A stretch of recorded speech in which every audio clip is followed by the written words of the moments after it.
আপনাদেরকে আমরা দায়িত্ব দিয়েছিলাম জনগণের ম্যান্ডেট পূরণ করার জন্য, জনগণের আকাঙ্ক্ষার বাস্তবায়ন করার জন্য, কিন্তু আপনারা দিল্লির কথাই চলছেন। দিল্লিকে ভয় পাওয়ার কিছু নাই। ৭৫-এর কথা বলতে গেলে সুশীলেরা ভয় পায়। ৭৫ না হইলে বহুদলীয় গণতন্ত্র কিন্তু চালু হইতো না। মেজর ডালিমের মতো দেশপ্রেমিকদেরকে দেশে এনে সম্মান করা শিখেন, তাইলে এই জুলাইকে রক্ষা করতে পারবেন। তাদের কাছে যান, পরামর্শ চান।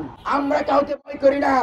এই ডিজিএফআই কে মানুষের কাতারে আসতে হবে, এই এনএসআই কে আমাদের কাতারে আসতে হবে, এই রাজনৈতিক দলগুলোকে জনগণের কাতারে এসে মাটিতে বসে রাজনীতি করা শিখতে হবে। যেই রাজনীতি জিয়াউর রহমান শিখিয়ে গিয়েছেন সেই রাজনীতি শিখতে হবে। এতটুকু নিশ্চয়তা দিতে পারছেন না আর নির্বাচন করবেন আপনারা সুষ্ঠু, তা হয় না।